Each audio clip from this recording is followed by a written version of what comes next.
analytics. So we want to make sure that you own every single piece that is yours because you want to keep that data. That's like somebody taking your CRM and taking all of your customers and you have none of that data anymore. But I see some faces in here from yesterday when I was speaking about AI.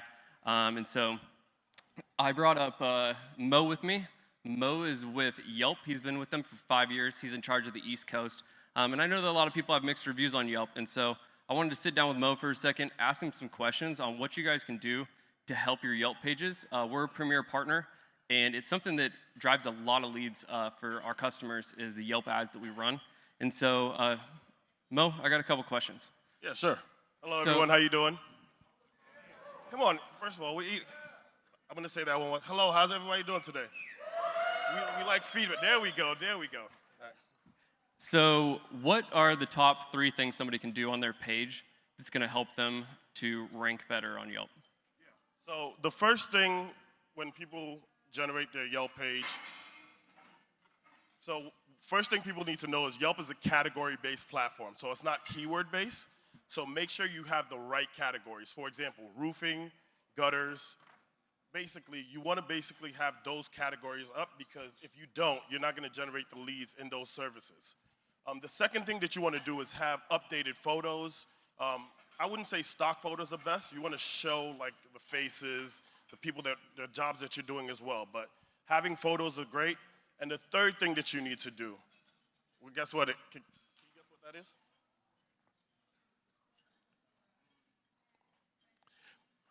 Okay, that didn't work out too well. But the third thing that you need to do is make sure your reputation there is great. So you want to respond to reviews and make sure like you're basically up to date with all the information that's there.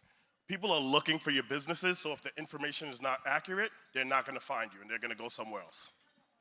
What percentage of people that go onto Yelp actually are searching for a specific company? So 100%. The only reason why people are going on Yelp is to look for a business. They're not going, like for example, with me, I don't know how to fix anything, right? I'm not that kind of guy. So the only reason I'll go to Yelp if I need somebody to fix my roof, for example, HVAC or anything in that area. So that's one of the benefits. Now what you all need to do is basically put your best face forward and be able to show like, hey, why I need to earn your business. So what I was getting at was that 99% of the traffic that comes to Yelp is non-branded. So it gives a chance for you to get in front of new customers because all the traffic that's coming in, it's 99% of the searches are non-branded, meaning that it's not somebody's actual name when they're looking for a company. And so it allows you to get in front of people that are searching for your type of business. When it comes to feedback or reviews, what are a couple things that you can tell people? Because I know that's something that some people have a hard time with Yelp, so I'll put you on the spot right here. Okay, hold on. People have a problem with reviews on Yelp? No. But basically, when it comes to feedback, you want to respond to all the reviews, right? You want to even if it's good, if it's bad, you want to respond to the reviews because, for example, that's the face that you're the face of your company, right? If somebody had a negative experience, you want to basically like tell them, hey, I'm sorry that you had that experience. If somebody had a great experience, you want to say, hey, thank you for having a great experience. But a lot of people don't realize you want to include your city, your state, and the fact that you're the best one doing it in the reviews because that ties in with ad text relevancies as well. Last, I would say, we don't want people asking for reviews on Yelp. You probably say like, hey, why are my reviews being deleted or being removed? We don't want people asking reviews from Yelp. What we rather you check in or have your clients check into the businesses and then it comes from us. So we basically send a survey out and then we can say, hey, would you like what did you think about this business rather than asking for reviews? When you say check in, how does somebody do that? So it's when it comes to checking in, it's in the mobile app and then basically they just have to scroll down and then there's a check-in button. What that also does is that it helps with your organic ranking because you're letting Yelp know that, hey, a lot of people are using this business and then it increases your organic ranking. So when it comes to running ads on Yelp, that's something we do for a lot of clients, spend lots of money on Yelp and get lots of leads from it. What are you guys able to do as far as like looking what the competition is doing in the area? Can you talk a little bit about how you guys give us the data so we're able to see and how be competitive? Yeah. So I like to say it's between doing it yourself and then using a marketing agency like LMH. When you work with a marketing agency like LMH, we give a lot more data in the back end, so we'll let you know, hey, this is how many people that are looking for your business in your area. It can be 20 miles, 50 miles, 60 miles, however far you go. The really cool thing about that, we'll also give you a prediction. We'll say, in this area, this is what the cost per click look like. On average, the top 3 competitors, this is how many leads they're seeing. This is how much they're spending. So we want you to be competitive in that area. Awesome. Well, thanks, Mo. I appreciate it. Thank you, everyone. So just a couple other things. Mo, I appreciate you coming up and giving people stuff because it's giving them information because it's sometimes hard to find out what you really need to do on Yelp. So just a couple other things. One of the big things for us is also revenue tracking. So we have a revenue analytics dashboard that actually takes your lead from the time the phone call comes in to revenue. So that way you can see your true return on your investment, as well as we have a team that listens to every single phone call for the quality to make sure that it's quality quotable leads. And then from there also, if there's an issue with somebody on your team, the way that they're answering the phone, and so you're actually losing leads. You're paying for these leads, but they're not turning into anything. Well, sometimes it's an issue with the CSR. And so we actually are able to bring that to your attention because we have a team that listens to every single phone call. But I'm sure that you guys are all excited for who we have coming up today to speak. So it's my pleasure to welcome you all to this exciting Q&A that we're going to have over taxes. And today we're fortunate to have an industry legend with us and an incredible leader in the world of tax preparation. John Hewitt is a name that doesn't really need an introduction for most of you, but for those that may not know who he is, he's actually the founder of Jackson Hewitt and Liberty Tax. He founded both of those, 2 of the largest tax preparation companies in the country with over 50 years of experience in the industry. He's not only a pioneer in the tax services, but he's also a leader who continuously shaped the industry. So without further ado, we will bring up John Hewitt and get into a Q&A about taxes because, as we all know, it's a very important thing for your business.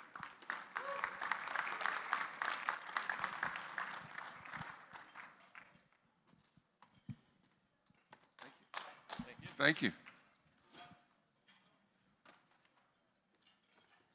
Sir. One more hand for John Hewitt. Let's go. Thank you. We got the comfy chairs. We got the stage set. We got some delicious food. And we're excited. We're going to have some Q&A, so if you do have some specific questions, write them down. Make sure you got them in mind because we will have a time for you to come up and actually bring some questions to the stage. So first and foremost, great introduction there. And, real quick question. Who here works with insurance? Maybe a quick hand. Yeah, absolutely. A ton of us. And so we're going to have some questions here. So make sure to bring some solid ones here for John. John, let's kick this thing off. Number one, what prompted you to come to RoofCon?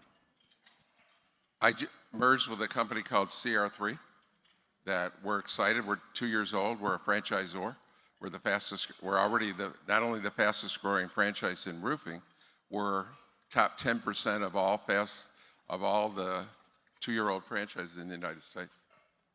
Ooh-wee, growth.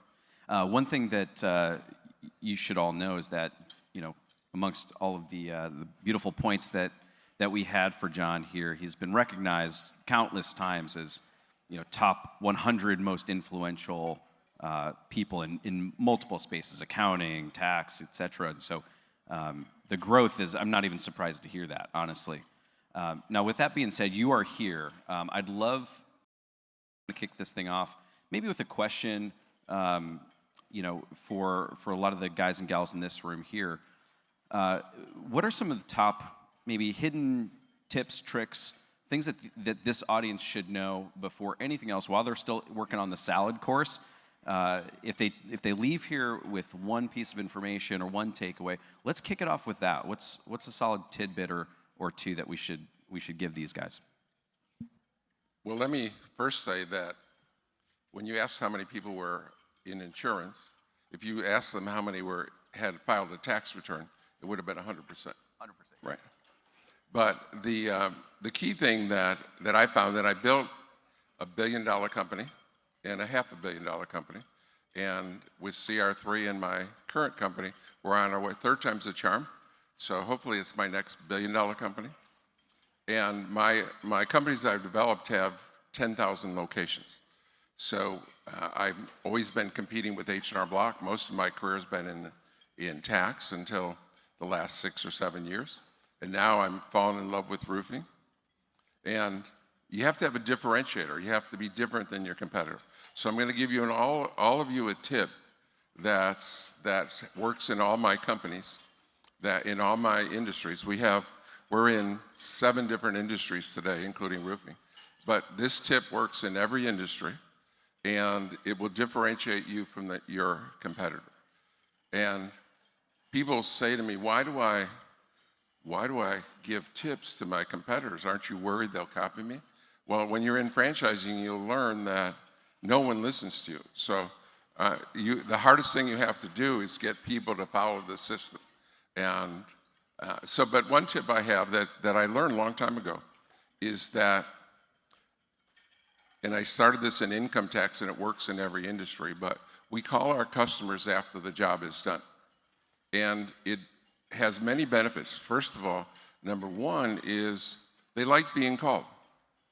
No one calls them. How many of you have been called by more than one company in any industry this year? No one. So they like being called.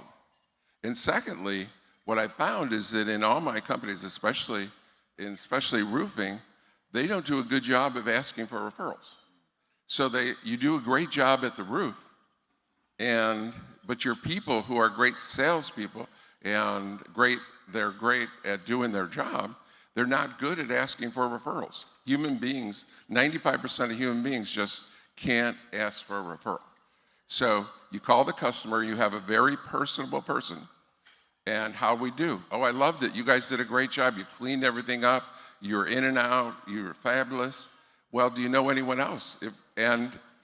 We get more referrals. We get 50% more referrals when we call a customer and ask them how they've done. So you have to have differentiators that set you apart from your competitors. There's a tip that can work for all of you. Oof. Okay, I want to double click into that for a second, because I know a lot of us, when we go through training, or you've just been in the industry for a while, the service after the sale, we do strive to hit some of those metrics. And you heard from a multi-billion-dollar company creator that's the one tip, the one piece of information that he wanted to lead this conversation with. It's the service after the sale, asking for the referral. Yeah, and we have about 15 things we do better than our competitors. If you acquire our franchise, you get to learn all of the tips, but that's one of the most important. Love that. Give it up for that lead off right there. Call your people, make sure you're doing a great job, and ask for the referral. Great takeaway. Now, real quick, I saw a couple of heads and some hands go up. Do we have a few people that have some questions already that want to kind of work their way in? I'd be happy to have you come up to the front here.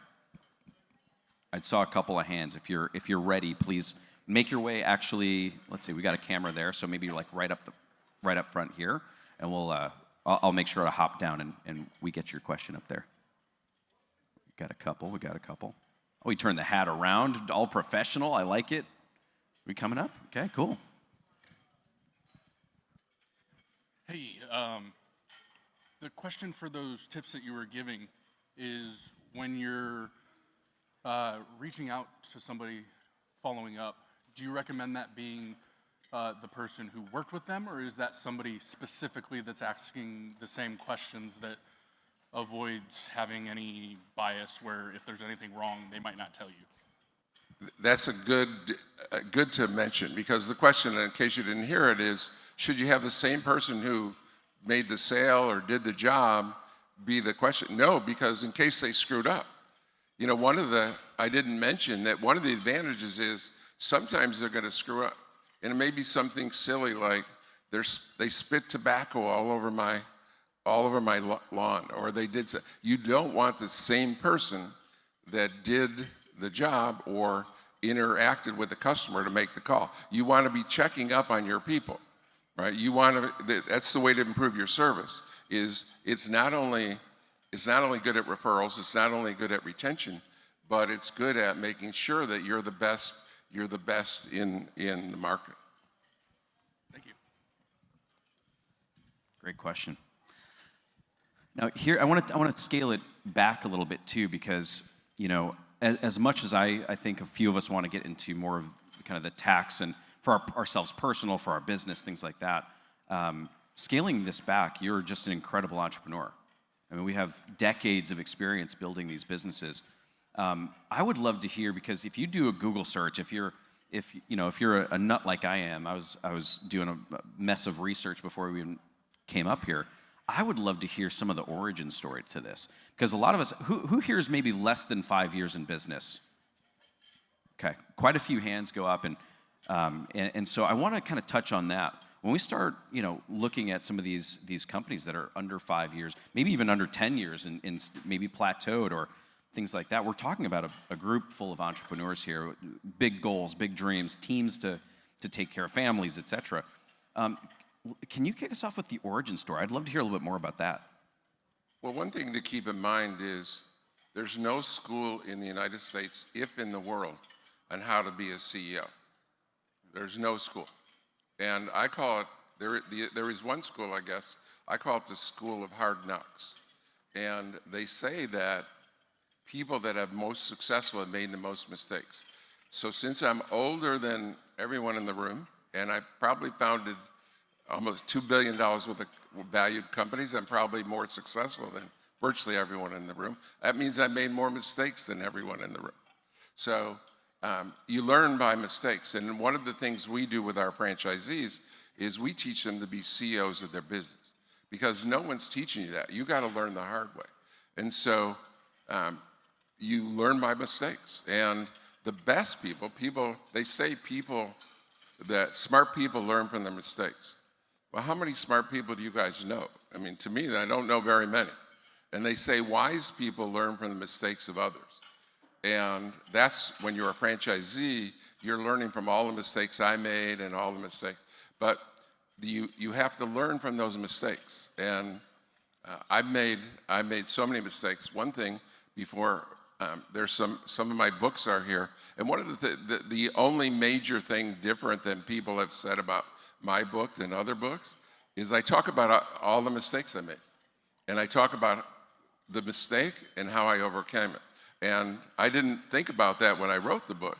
But people have complimented me that when they read other autobiographies, they talk about their victories.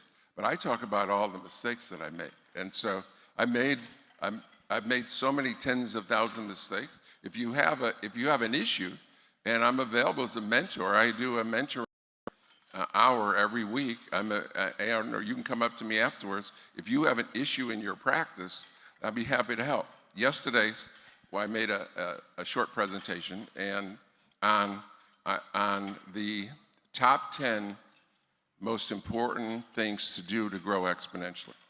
And I was talking about one of the things you need to do, that one of the mistakes I've made is trying to change people's attitude.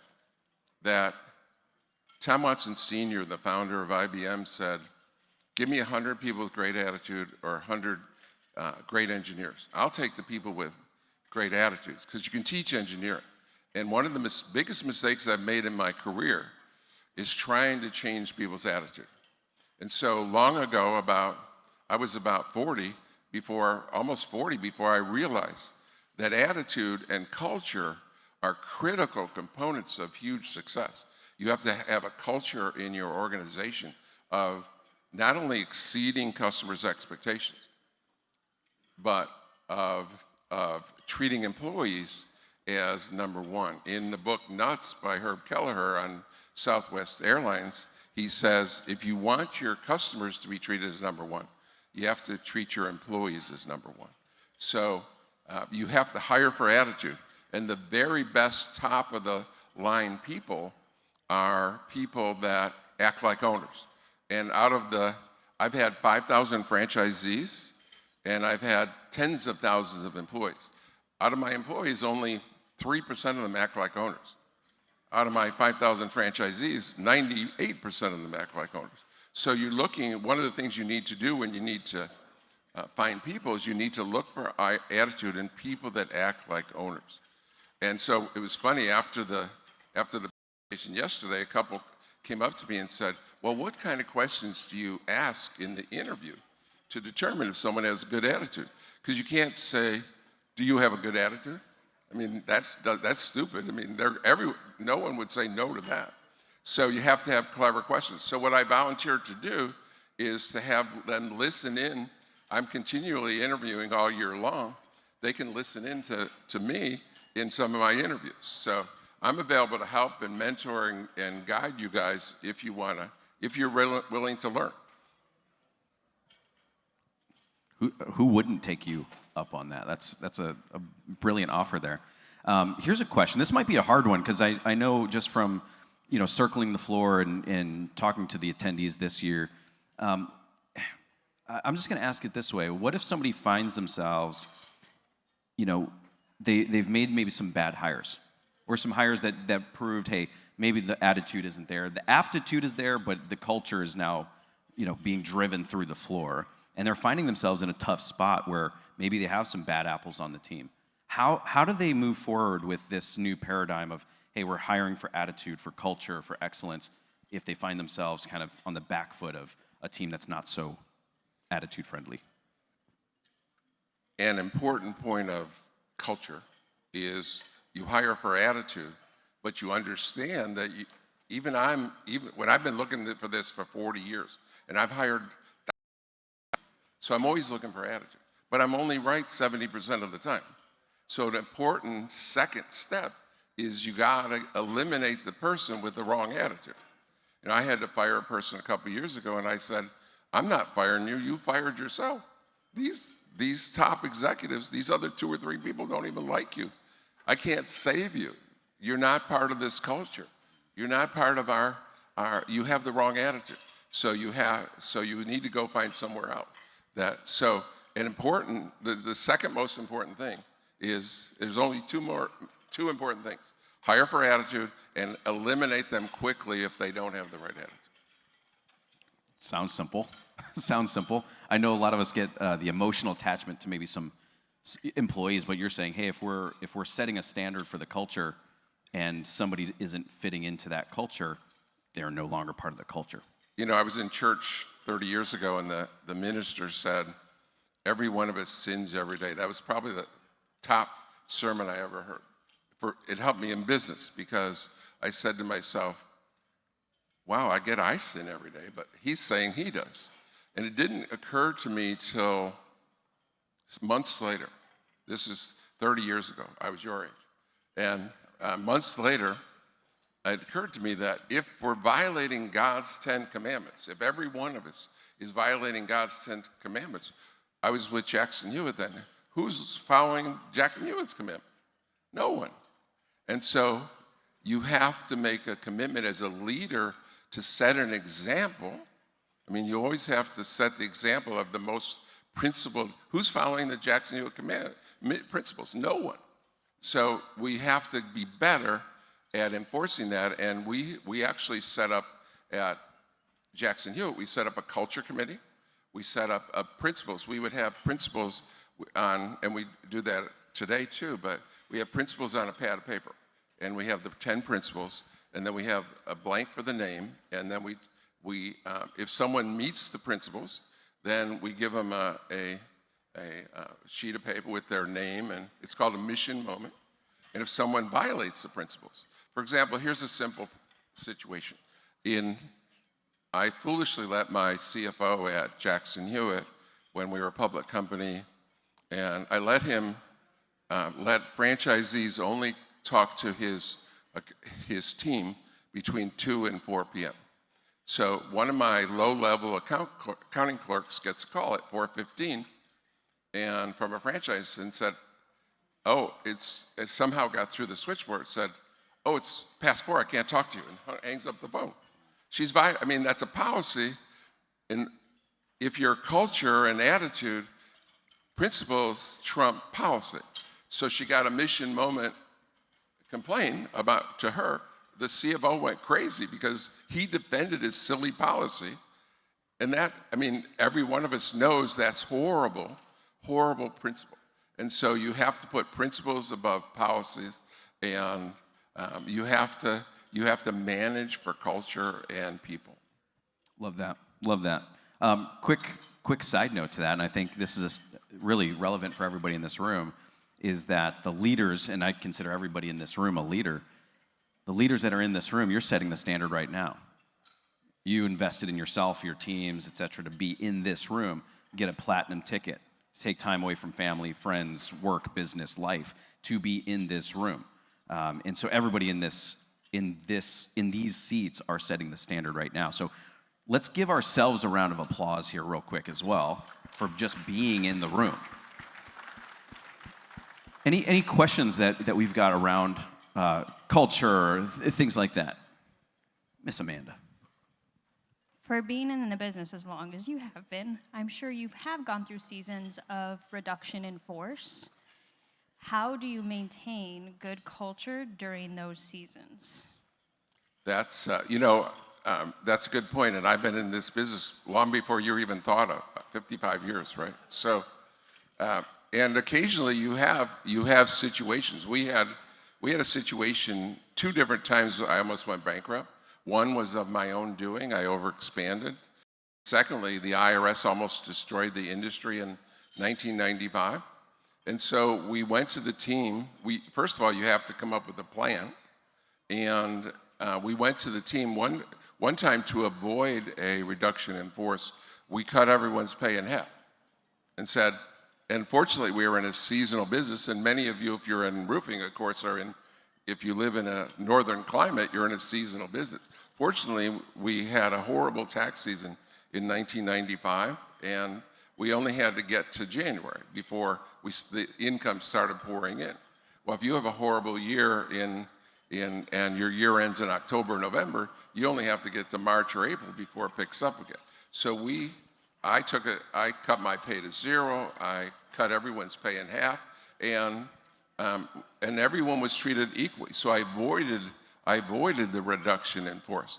But it's so much, and I've been blessed with building 2 companies from 0 to 10,000 offices. My first 2 companies. In this one, we already have 500 offices in our 3rd company. So in just 6 years. So it's so much easier to have a great culture and attitude when you're growing. But when you suffer a setback, you have to plan it and get everyone committed. One of my most important things that in growing a company exponentially is that you have to get everyone to buy in. And that means your employees, your franchisees, your vendors, your board of directors, your investors. You have to get everyone to buy in. If everyone buys in, then they understand if the company suffers, that everyone's going to suffer. And if you have to have a reduction in force, if they're a quality person, in the rare time that you're going to come back. I always came back and got better.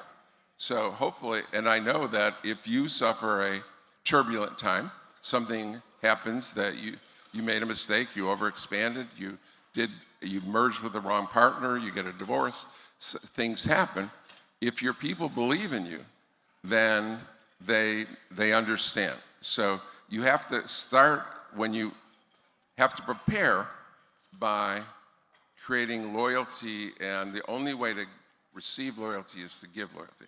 So a reduction in force or any hiccup, you need to have that buy-in by everyone involved to start with, and then it makes it flow much easier. Love that. Buy-in. Amazing. Another question? John, Marcia Barnes. Wait for them. Okay, because I'm important. Come on, I matter. I'm Marcia Barnes with Valve Meter Performance Marketing. You said you've been in church 30 years ago. What would we need to do to get you to go back? I didn't stop going to church. I know. I'm teasing. No, Okay. I said that was my favorite sermon ever. Just warming it up. So From a faith-based by beating me down. You like the rough stuff, though, Right. I can tell. So from a faith-based perspective, my experience, similar to yours in growing big businesses nationwide multiple times, that God's put something in your heart trying to work its way out into the marketplace through the culture of the people and developing leaders. I'd like to know for you what that was. So I'm not sure exact question, but I think you asked me about what God put in my heart. Yes. Okay. Well, I will say this, that I have about 10 or 12 things that are weird or unique or different about me. But certainly one of them was when I was a child, when I was 7 years old in second grade, I moved from a building. The first 2 years I've been in a 3-story school, elementary school, and I moved to 1-school elementary school. And in the 3-story, because there were no elevators, they didn't have disabled children. And when one of my first days in second grade, I saw disabled children. And I said to myself, wow, I'd never seen such a thing. And I could be crippled or blind or deaf or anything. I'm so blessed to be alive and healthy in living in the United States. I'm in the top, and all of you and us are in the top 1% most fortunate people, blessed people on the planet. So since then, I've never had a bad day. God put it in my heart to be grateful. And so I wake up happy, I go to sleep happy. All the way in between, I have zillions of problems like you guys do. I mean, we all face adversity every day, not just every week, every day. So I'm aggravated all the time, but at the end of every day, I'm grateful, and I have not had a bad day in 68 years. It's beautiful. Let's give it up there. Let's give it up. Love that perspective. Another question. Well, thanks for taking your time for us. Everybody's time is valuable, so thanks for coming out. First off, you were talking about eliminating the bad eggs in the bunch, if you will.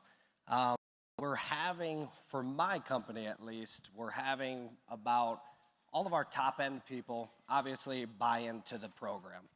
Right now, we're having our sales guys, per se, not having a great year typically for what we're used to. When we have that, you don't really want to eliminate all of them, obviously, because you're going to lose the sales out on what we have. But as far as like pushing them to go further, is you don't want to eliminate 4 out of the 8 that you have for that. Obviously, you'll go down the line and do it, and you do grow those personal connections with those guys, and most have been with me for a few years. So it is tough to let them go on that aspect of it, but what would you encourage to try and push those guys to the next step? So I would probably need to talk to you after to get some more information about your exact situation. And that's a pretty broad question about, I don't know if you heard him, he has 8 staff and they're having a poor year or season, and he doesn't want to eliminate half of them because that's going to hurt now and in the future in sales. You know, sales is an enigma because I brought in 5,000 franchisees and sold $500 million worth of franchises in my career. And I find the sales staff to be, and I'm sorry for those of you that are in sales, but I find the sales staff to be the most selfish and the toughest with attitude, because the best salespeople, and Lester, this doesn't apply to you, but the best salespeople that I've ever had are very selfish. And now I only had a few, about a quarter, I've had about 15 or 20 incredible salespeople over my 55 years. And 2/3 or 3/4 were very selfish. And so it's extra tough in sales. In any other department, in accounting or operations or any other department, they're very principled and they're very, very great people they can be unselfish with a great attitude. So it's tougher in sales. But when if in sales, it's so easy to measure their performance. So for example, when we're in sales, we get X number of calls. Let's say in CR3, right, we get X number of calls. And then how many of those calls, the bottom line is, okay, here's your prospect, and how many do you close at the end of the day? That's black and white. And we sit down with everyone and plan the future. And so how many sales are you going to make in the next 12 months? So I'm not sure a number, but let's say it's 10 sales for the next 10 months. Well, how many leads do you have? The average closing rate in your company is a third. So you need 30 leads. So if you're going to do 10, and I agree as the CEO or your boss that you're going to do 10, then I need to get you 30 leads. But you need to get 10 sales. And you always have a competition going, right? You rank them, and you post that rank, and the non-performers understand that they're on their way out. It's sort of like, they decide for themselves. And your sales performance isn't just based on your performance in the sense of talking to them. It's how many hours you work. And okay, wait a minute, I'll go dig my own sale. I'll get a referral. So your goal is I can only keep you if you have X number of sales per month. It's sort of like a baseball player. In baseball, and I know there's a lot of Yankee fans in here, probably more Dodgers fans, but I'm a Yankee fan. I grew up in New York. But the minimum batting average for a second baseman, let's say, is 280. If you're batting 270 or 250 or whatever, then you decide for yourself. So each salesperson really decides for themselves. I'm going to get you 30 leads because the average in the industry, in the company, or in our company is 1/3, and you got to get me 10 sales. So you put it on themselves. And the best will rise to the top and set the example for the rest. You're always going to have a Babe Ruth, and you're always going to need to, in a sales staff, if you have 10 or 8, you're always going to be needing a new one or two every year. And that hiring new people, constantly looking for the next great salesperson, will drive them to perform. But you get competition, you get key results that they need to achieve, and you need to keep hiring. And even if you overhire, you really can't overhire. If you had 5 more people that did 10 sales, that would be a nice problem to have. But keep hiring, keep putting in front of them the numbers they need to achieve, and then measuring them and commenting on them and listening to the top performers. That's powerful. And also in context to something that you shared earlier about the attitude part of that is, sure, maybe they're hitting numbers, but they're driving culture through the floor, right? So something that we've all at some point talked about, I know anybody that's been in or is currently in Revolt, the mastermind, we talk about core values all the time because you can hit the sales metric, but are you also living by some of these core values of radical transparency or honesty or integrity or some of these pieces too, setting the standard, then also holding the standard. And it sounds like you're saying they're selecting themselves out if they're not hitting both the performance metric, but also the value metric. Exactly. They set their own future. Love that. Love that. Beautiful perspective. Any last question on anything culture, company values, that kind of thing? I think we've got either somebody trying to grab an extra dessert or coming up to do a question. I still can't tell which. He's coming up to answer. Okay, pass the desserts. There we go. No, we have an expert, so I want to ask an expert question regarding taxes. So obviously you deal with roofers now. In your opinion, you already talked about the mistakes you've made. What are top 10 mistakes you see roofers making when it comes to tax strategy? So you see the back end work. So we would like to hear those top 10 mistakes or mistakes that you see that we are making on our end. Did you ask me the top 10 mistakes? That you see, top mistakes that we're making on our end whenever it comes to tax strategy, as you see the back end work when it comes to roofers? Okay, so here's what I see from other CEOs, and remember, I've mentored 5,300 franchisees now, so 5,300 people like yourself, and created 1,000 millionaires. I've created 1,000 millionaires, so I've taken them from, and most of them from nothing to, I mean, I didn't create someone from 950,000 to $1 million. They mostly had a net worth of under $100,000 or $200,000.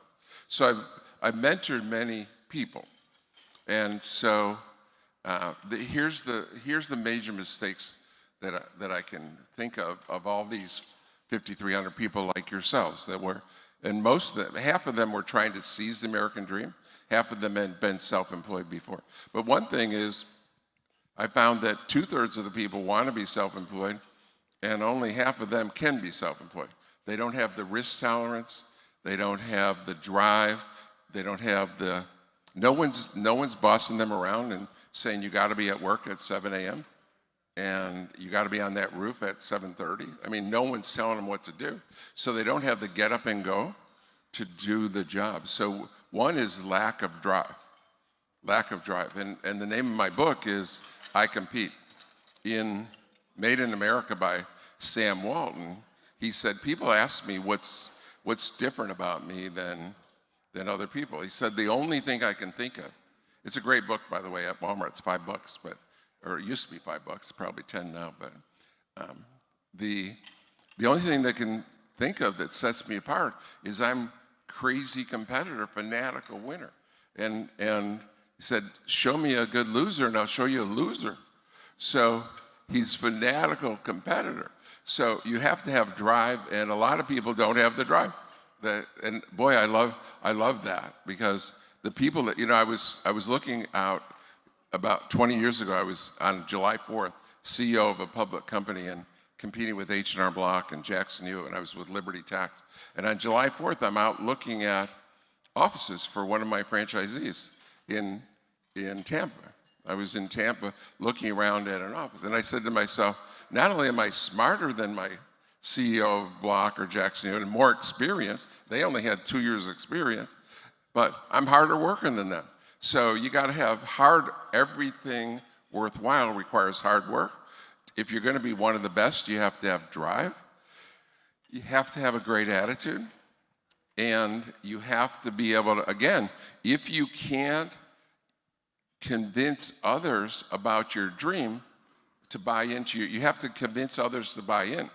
And then you have to have a dream. You have to have a vision. I talk to almost every human being I talk to doesn't have a 5-year plan. And those of you that I've talked to in the last few days, I said, where do you want to be in 5 years? Almost no one knows exactly the number. I know exactly where I want to be in 5 years.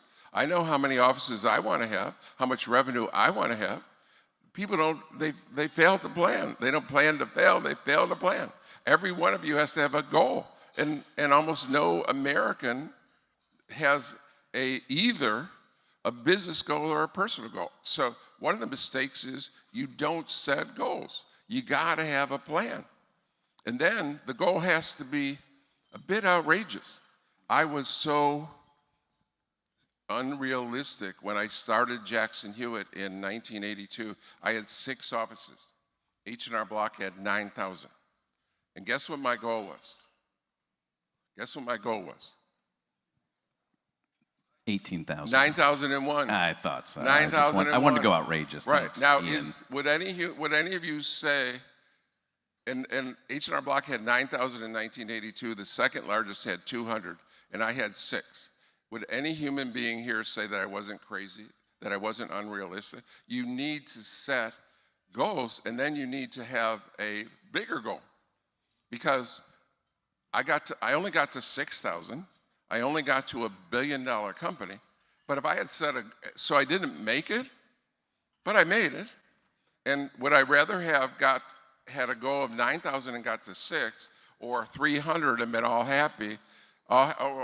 Most of you are going to be happy if you got to 300 locations, right?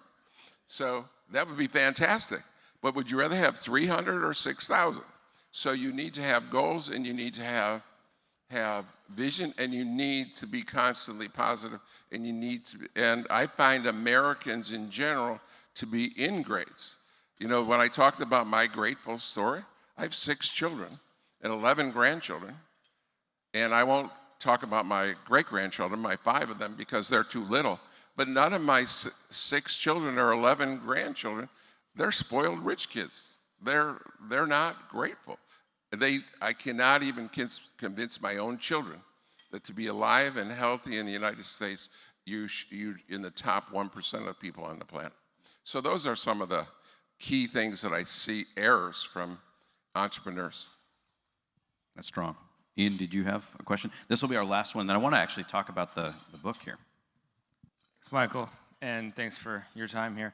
Hopefully I can word this correctly. Is there anything early on before you saw your success when you were just starting that you believed or didn't believe that you feel the opposite about now that you've gone through all this success? Wow, the opposite. That I'd have to think about. There, obviously there are zillions of mistakes I made. I'd have to think about one where I was exactly opposite. But one of the biggest mistakes I've made is I've tried to change people's attitudes. So maybe, certainly dozens of times, if not 100 times, I've made the mistake over and over and over again of trying to change someone's attitude. And you know what? I'm 0 for 100. I've never been able to do it. So I mistakenly believed that I could change someone's attitude. And the second biggest mistake I made is believing I could take someone that didn't have integrity and make them have integrity. So the 2 biggest mistakes that I was opposite in is attitude and integrity. You can't teach attitude or integrity. So those 2 things. Nice. So kind of like when somebody shows you who they are, believe them. Right. Okay. It's almost never changes. Yeah, that's a big one. I'm writing that one down for myself. That's why I double-clicked on that one. So as we're wrapping up, I want to talk a little bit more about this book, and especially the tagline for the book, How My Extraordinary Strategy for Winning Can Be Yours. Tell me about the book. I mean, you mentioned you obviously have some of the hard lessons, some of the pitfalls, potholes that you've hit, which obviously can be super beneficial so others don't have to hit those. But talk us through the book here a little bit. Well, I think to summarize it comes down to, as I said earlier, the school of hard knocks. I talk in the book about the hard knocks and how I overcame them. And if you are remember, smart people learn from their own mistakes. This book gives you an opportunity to be a wise person and learn from my mistakes. And you'll see some of the mistakes that you're going to face. You know, I've been doing this for 55 years. Some of you have been doing it for 55 minutes or 55 months. So you have a lot to learn. And unfortunately or fortunately, human beings they can't seem to learn from anyone else's mistakes. They got to make the same mistakes. So fortunately, there are people that put themselves forward and say, here's the mistakes I made. Here's how I overcame the mistake. And here's how I thought about the process of overcoming the mistake. So you have an error or you have a problem, and what do you think about to solve that problem? And we're all going to face adversity. God didn't put any person on the planet to face adversity. The number one most important attribute of success, whether it's a business or a personal relationship, is perseverance. God didn't put anyone here to skate. The winners get up each and every time. Boom. And you've got some copies of that book here. Yep. What are we doing with that? I mean, there's 40, 50 copies. Awesome. Are we They're free. Just giving and there's more at our, if we run out, hopefully that'd be a nice problem to run out, but if we run out, there's more at our CR3 booth in the convention center. Amazing. Let's give it up for John Hewitt taking the time to drop some bombs here. And feel free to, I guess, just come up and grab one. Awesome. And if we run out here, more at the booth in the expo. Again, one more round of applause, Mr. John Hewitt and team.